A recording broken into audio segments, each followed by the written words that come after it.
Hi everyone, welcome back to Inside Gaming. I'm Alana, we have Caden on the line. Today we are reviewing Link's Awakening, the 2019 remake, which is absolutely beautiful is the first thing I want to say. But Caden, how much have you played and what's your history with this game? So I beat the entire game and I'm pretty close to 100%ing it actually. So I'm way into it, and I've played the originals, both the original Game Boy and the Game Boy Color remake, so I've got a pretty good history with this game. Okay, I played about 6 or 7 hours, so I'm pretty close to finishing it because it is actually a shorter main campaign for a Zelda, if you will. And I also did play the original, but haven't in a long time. The one nostalgia thing that really got me to jump right into that is the way this is remade. It feels like you're seeing the game for the first time with glasses on. Basically, everything is very, very, very similar to it was in the original version, but for those who have played the original and are jumping into this one, it's like an enhanced version of that. It's like you're seeing things animated the way they were supposed to be. It feels almost like this was always the true version of the game, and the original version was like a downscaled version. It's that true to life. Would you agree with that, Caden? Yeah, this definitely feels like a definitive edition in the absolute literal sense of the word. Mm-hmm. It's very, very true, very honest remake, and for nostalgia, that is awesome, but there are also a lot of people who probably never played it before, so if you didn't already know, this is an early Zelda game, and it doesn't focus on the story as much as it does on the setting and the gameplay, but the story in this one is also worth mentioning in that it's really weird.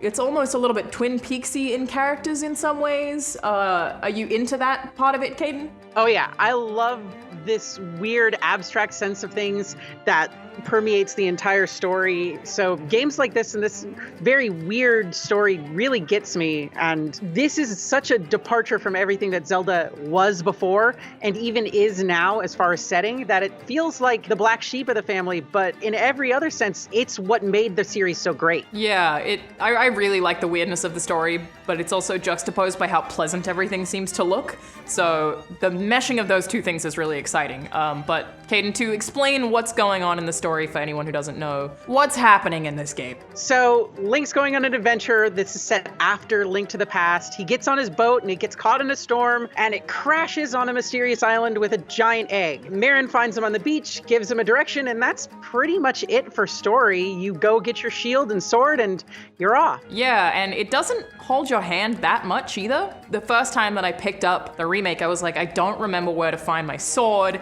Took me a solid amount of time to remember where exactly it is, and obviously if you've played the original versions, once you get there you're like, oh, that's right, but it doesn't, no one's there telling you exactly what to do or where to go, so it is very true to old Zelda games in that respect. But there are a lot of things that they've redone and revamped. What are your favorite new additions, Caden? The intro animated cutscene is delightful. It's amazing. Yeah. And it really sets the scene much better than the little pixelated cutscene we got, and it feels so much grander. All the real cutscenes in this unique setting just feels good. Yeah, I mean, I think that this is one of the most pleasant games I've played this year. I was excited about it regardless, but the way everything's animated, the cheekiness of the dialogue, the way that even characters, when you're interacting with them, are animated. It's all just so cute, and I feel like the fact that the whole world looks like a diorama really suits that. It's built like you are a character walking around something that was hand-built by someone. It's so pretty and childlike, pretty much in every way, without being easy, because it's certainly not an easy game. There are cameos, like Piranha Plants, Goombas, Chain Chomps, and Kirby. Again, just stuff that kind of makes you smile while you're playing along. But let's jump into gameplay, Caden. What do you think defines this game when you're actually playing it? This is pretty much a quintessential 2D Zelda. I mean, you have A Link to the Past, which really set the bar for what 2D Zeldas should be, but this really ramped everything up. In the original, you had only the ability to have 2 items on you at any time, which means you had to shelve your shield and sword all the time for other items, but this one is a little bit different. You can actually keep your sword and shield on you at all times, and then you have 2 interchangeable buttons to swap between all your other items, like your Rock's Feather or everything like that. Yeah, and it doesn't feel like that's something that takes anything away. I know sometimes inventory management is a struggle that people find enjoyable. That isn't really the case in the Link's Awakening remake. It doesn't feel like it's taking any challenge away. It's literally just adding convenience that doesn't hinder the gameplay or lose any sense of that nostalgia. It basically just makes more sense. Again, I keep thinking it plays as it should. It feels like it was always meant to play this way, and the technology just wasn't there, but this was the game they always envisioned, and we finally got it. It's really cool and really satisfying in that sense, I think. Yeah, the original basically had that limited hardware functionality where it's like you have a D-pad, you have 2 buttons, that's it. The Switch has so much more to offer as far as button configurations, so this feels much better to play. Was there anything that you found awkward or uncomfortable in terms of the Switch controls or the Joy-Con? I really didn't necessarily like the Joy-Cons too much, and I really wish I could have used the D-pad on either the Pro Controller or the Joy-Cons. It does seem weird that you can't, yeah. Yeah, it just feels weird that I can't, but I had eventually just decided to go with the Pro Controller because the buttons were a little bit bigger and the functionality worked better for me there than the actual Joy-Cons. You've also mentioned here the Pegasus boots. They have this really weird button placement. Yeah, it's supposed to be the top left button. It's the L button on the top. Yeah. But on the Joy-Cons, it's just this tiny little sliver. So if you try to hit the trigger for any particular reason, or you're just like having your hands in any way, shape, or form on the controller, you'll accidentally tap on that button more times than you should. But the Pro Controller wasn't necessarily that big of a problem with that. So I was gonna say, I played only handheld because that is often how I play Switch games, is exclusively handheld, and I made that mistake probably more than anything else, and it's probably my single biggest annoyance with this entire game. That one thing, just accidentally pressing a button, is way, way, way too easy, but obviously completely alleviated, or almost completely alleviated if you play with a Pro Controller, so you don't have to force yourself to have those problems like I did. But as we already said, the game is beautiful. The aesthetic works really, really well for this remake.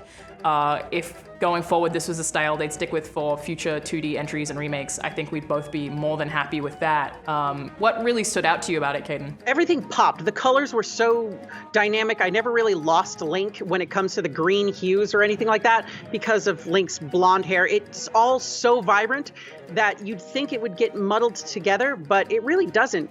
Those shift in hues depending on tone, where if you're in a dungeon or if you're in the overworld, it just suited so much better to this diorama aesthetic. Yeah. And it looks great across the board. Yeah, and it's not, a lot of people don't like Wind Waker's style. It's not as, I want to say, fluorescent or washed out as the original Wind Waker either, so it's not that. It's still very bright and pleasant, and again, I want to say a little bit childish in the diorama and how saturated everything is. But I don't feel like that's to the expense of you being able to navigate. It's not off-putting to look at in any way. It's just so goddamn cute. Just in every way, it's so cute.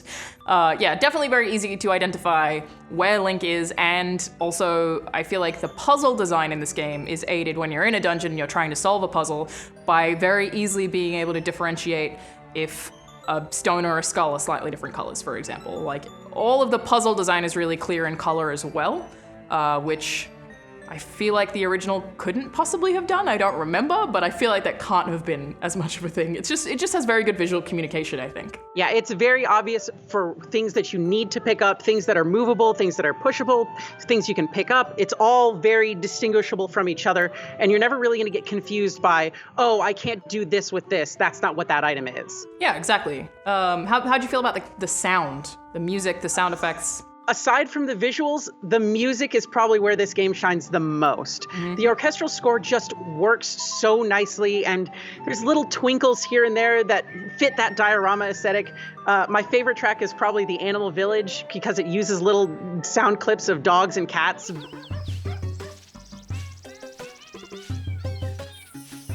So it's goofy, and it's easily the goofiest one in the entire soundtrack, but it feels like it fits that setting because it's dog and cat village. Yeah. I mean, of course it's going to be. But, there are some really dark and foreboding tracks in the music, and it fits so well. And this feels like Zelda in its sound design, even if the art style is something that's new and kind of different. Yeah, I think it also weaves in some of the older chiptune type sounds into orchestral scores or transfers between those two depending on the setting. So it's varied in sound a lot, but just really beautifully crafted. I feel like the presentation of this game is one thing that I would say is virtually perfect, from the sound and the way that that's presented to the visuals and the way that's presented and how, again, easy the dungeons are to navigate. I don't feel awkward saying the word perfect, even though people say nothing can be perfect. It's just all so well put together, and it's really satisfying to experience in that way for sure. And I'm hoping, it's very hard to separate the nostalgia, but I'm hoping that people who played it for the first time will feel that way as well. Kaden, have you spoken to anyone who's never played it before? I actually had my partner with me while I was playing it, and they were just enamored with all the visuals. Perfect. And they're not really a Zelda fan at all. Yeah. They actually got into Zelda from Breath of the Wild. So Okay. It's a pretty big departure from that, and they still enjoyed it. That's awesome. Like, I'm glad to hear that because that's what I expected, but I keep being worried that I'm too high on it because I have that. I mean, the original game came out the year I was born, so I have this like real soft spot for it. But no, it is really, really well crafted. But of course, removing nostalgia entirely, there are also some new additions. You want to talk about those? Well, you can have bottles now, which is kind of big because you never had the ability to just pick up a fairy in this game before, so it makes it a little bit easier. Yeah. But then there's also the entire dungeon creation section of the game, which is both really robust and at the same time not enough for me. Okay. Can you elaborate on that? It's not necessary. You don't really need this in this Zelda game, but it definitely stands out on its own. The customization options are pretty limited, and while it is enough to keep you invested for a good amount of time, eventually you're going to be like, okay, I've done these combinations enough before to see where I'm going with this. And even having somebody else make a dungeon for you, it's still very simplistic. But I could see them making something like this a lot more robust, like Mario Maker, and finally giving us something like a Zelda Maker. I'd be super into that. But there is one thing about the dungeon creator, Caden.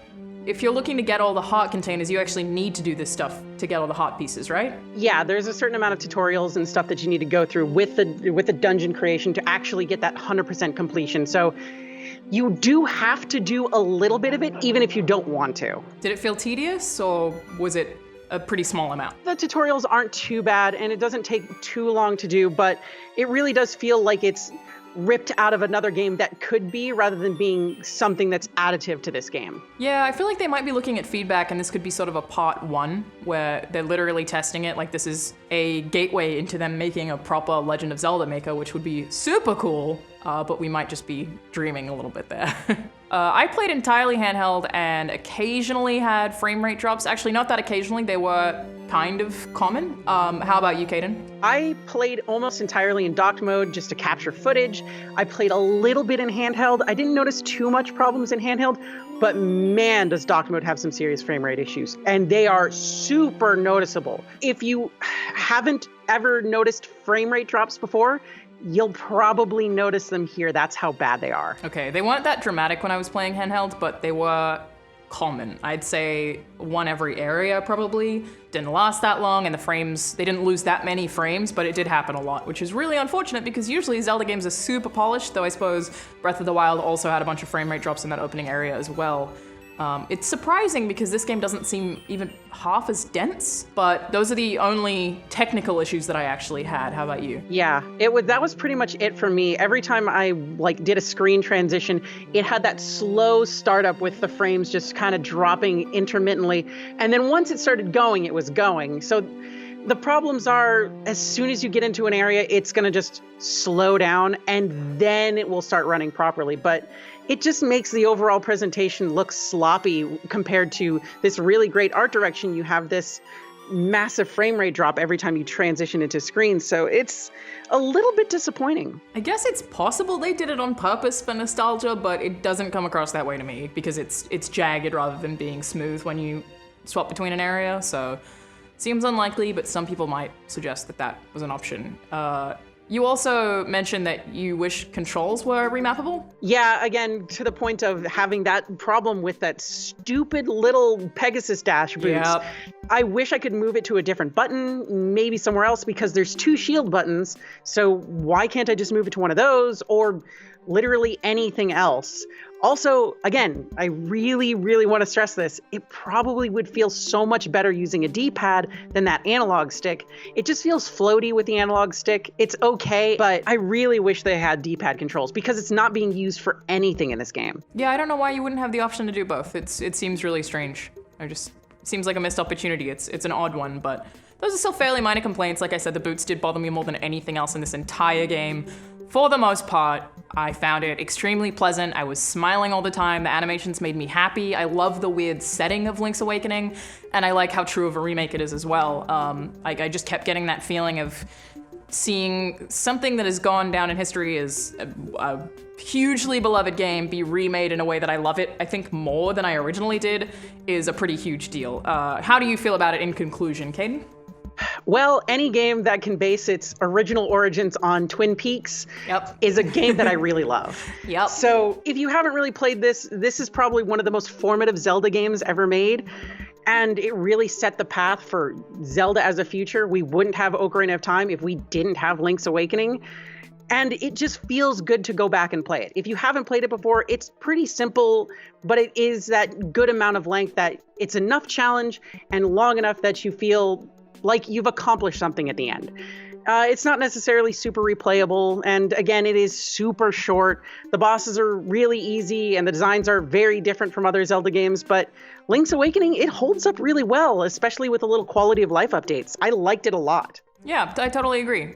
But if you do that little trading quest at the end, it makes everything just so much easier. When you get through all the trading quests, you get an item that breaks the game wide open. Bosses become super easy, and especially the final boss.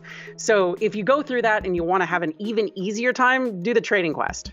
Okay, that's a very good note. Should be awesome for newcomers as well. Of course, the game is already out. You can get it on the Nintendo Switch. We both really liked it. So for more on everything video game, stay right here on Inside Gaming. So the Switch Lite has only been out for a few days, but guess what? It's already having a big problem. Yeah, I don't own one. No, that's not it. A few people are reporting that the smaller portable Switch is suffering from the same issue that its older brother had. Joy-Con drift. Episode 3. Which is actually kind of strange because the Switch Lite doesn't even have Joy-Cons.